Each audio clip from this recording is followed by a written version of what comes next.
A'udhu billahi samil alim min shaitanir rajim bismillahir rahmanir rahim. Assalamu alaikum ƴan uwa, ina muku fatan alkhairi, fatan kowa yana lafiya. Mai magana Adam Suleiman. A yau za mu ci gaba da darussan da muka fara na koyar da dabarun yanda za ka shiga trade, ko in ce dabarun yanda za ka gane akwai signal akan coins. Shin ya kamata ka shiga ko bai kamata ka shiga ba. Idan ƴan uwa suna biye da ni a last class da nayi, na ce kana da buƙatan ka nemo coins mai high volatility, yana yawan motsi sosai. Ta yaya za ka gane wannan? Za ka gane ne ta hanyar in kana yawan shiga top gainers naka. In ka ga coins yana yawan shiga top gainers, ya fito ya shiga top losers, means dai yana yawan shiga top gainers, sannan ka shiga cikin chart nashi ka ga yana yawan hawa da sauka. To wannan coins ɗin za ka iya sanya shi a jerin giyan coins mai volatility. Sannan kana buƙatan in za ka shiga trade, ka nemi coins mai low market cap. Kaman daga irin 800,000 haka, 1,000,000, 2,000,000, 500,000, haka dai. Sannan ka tabbatar da cewa ka yi analysis ɗinka akan BTC. Yawwa, wanda za ka iya gama analysis ɗinka duka Bitcoin ya zo ya ɓata maka shi. To ka tabbatar ka fara analysis ɗinka akan Bitcoin. Wannan shine. Yanzu bari mu shiga mu nuna. Sannan yau za mu nuna dabarun, ko in ce dabaran yanda za ka shiga trade ne ta hanyar amfani da MACD. In ka ga akwai divergence akan MACD, shin wannan zai baka daman shiga trade kuma ka samu alkhairi. Wannan coins za mu shiga. Bari mu shiga kan Bitcoin ma kawai. Idan ƴan uwa suna tuni, na ce kana buƙatan ka sanya babban time frame, saboda babban time frame zai baka, ko in ce zai nuna maka a halin da kasuwa yake. Shin ta fara juyawa ne sama, tashi take yi, ko sauka ƙasa take yi? Ne bayani na ce idan ka sanya babban time frame ya nuna maka kasuwa tashi sama take, to a wannan halin kana da kwanciyar hankalin da za ka sanya kuɗinka ka jima a kan kasuwa.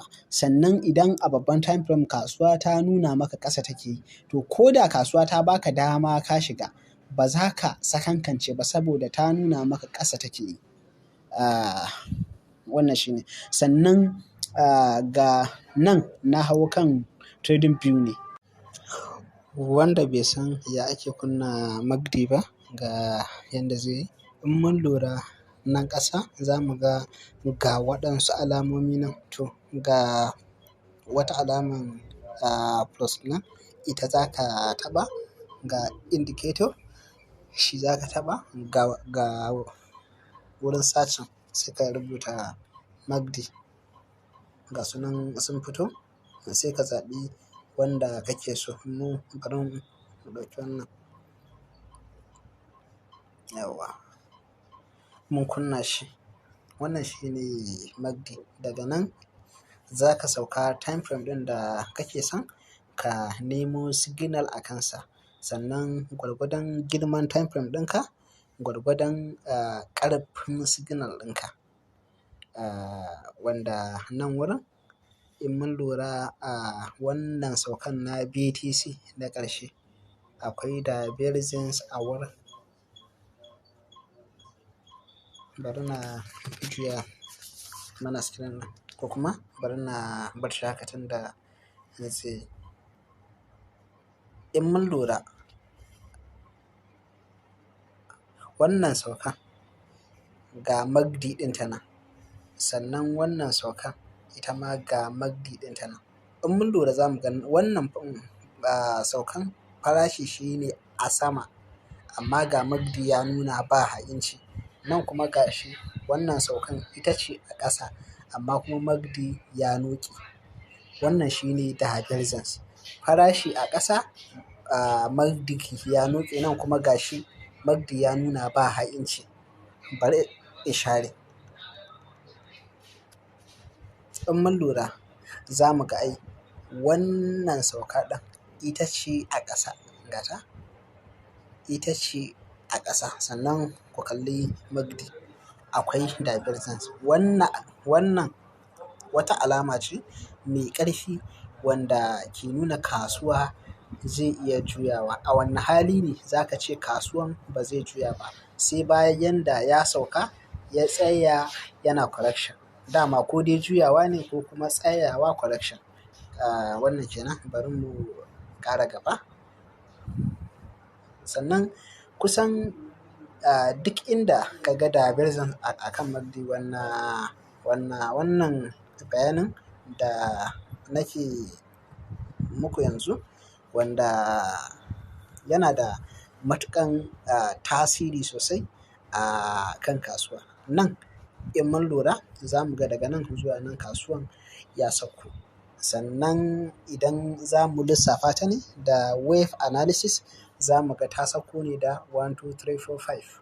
Ta sauka ne da 1, 2, 3, 4, 5. To nan ma still in mun lura za mu ga akwai divergence a kan Magdi. Za mu ga wannan saukan, wannan shine ƙarshen wannan sauka ɗin. Ta tsaya tayi correction. Ga wani sauka nan shi ma ga correction ɗin shi nan. Wannan shine saukan ƙarshe. Nan wannan sauka ɗin nan shine ƙarshenta. Wannan saukan ma nan shine dugun ƙarshenta. Nan ma shine dugun ƙarshenta. Sannan wannan saukan ga Magdi ɗinta nan ya nuna ba ha'inci. Wannan saukan ita ma ga Magdi ɗinta nan ya noƙe. Wannan saukan ita ma ga Magdi ɗinta nan ya noƙe. Wanda nan in mun lura farashi shine a sama, Magdi ya nuna ba ha'inci. Nan farashi shine a ƙasa, Magdi ya noƙe. Nan ma farashi shine a ƙasa, nan ma sai Magdi ya noƙe. To duk lokacin da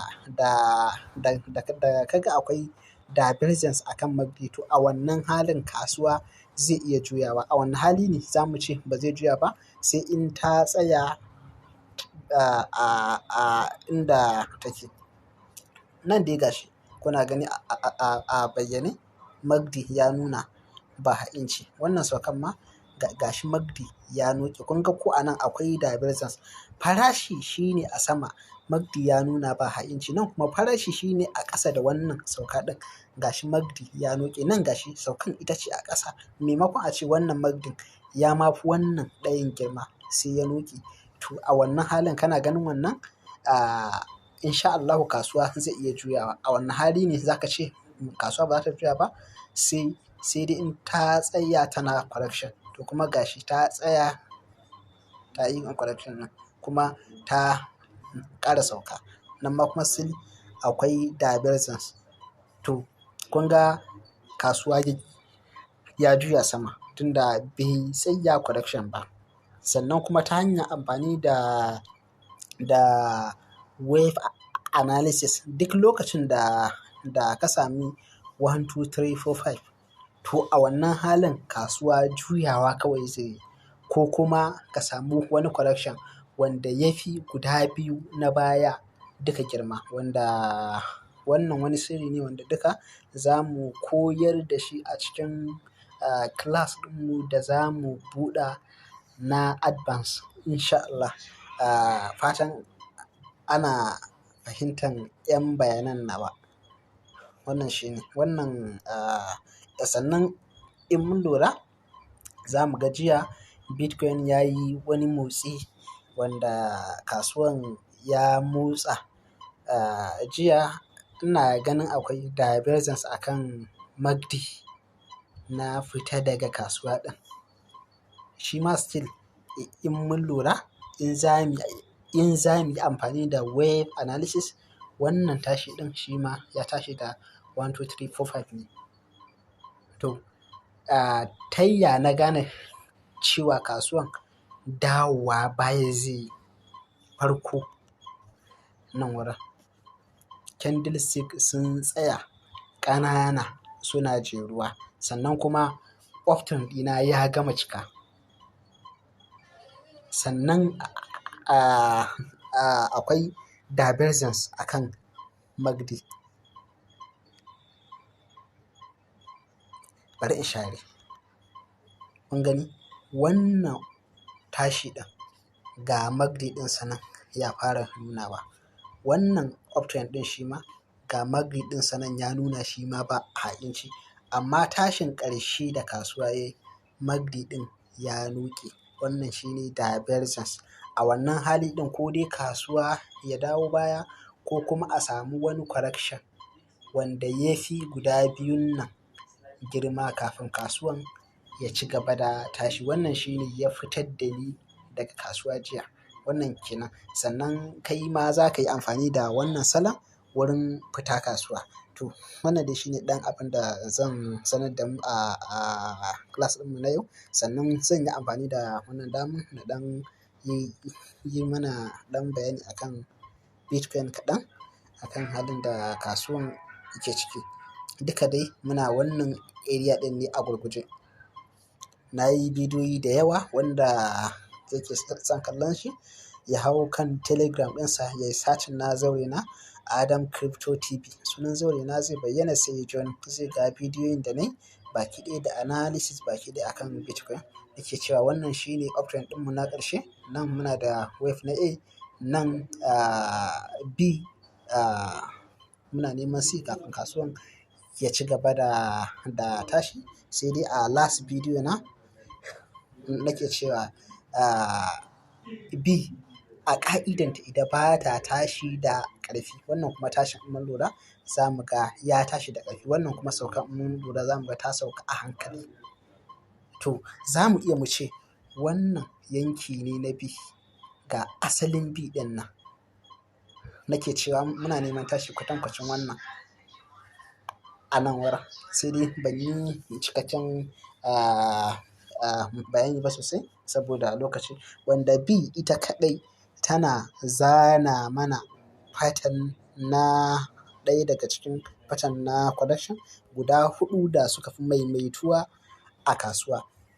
To nan in mun lura bayan samun A ɗin mu nan B ce duka ta zana mana pattern na contraction. Daga nan ma za ta iya ƙara gaba duka pattern ne na contraction. Kenan tun daga nan haka duka B ce. Muna neman C a nan kafin kasuwan ya ci gaba da tashi in sha Allah. Wanda za mu lura da wannan sauka ɗin idan babu momentum za mu koma kasuwa in sha Allahu. Zuwa dai yanzu me muke nema idan B ta kammala muna neman C za ta sauko. Kuma daga nan ɗin C ɗin ta sauka. Wannan shine ɗan abin da zan iya cewa akan BTC in sha Allah. Assalamu alaikum.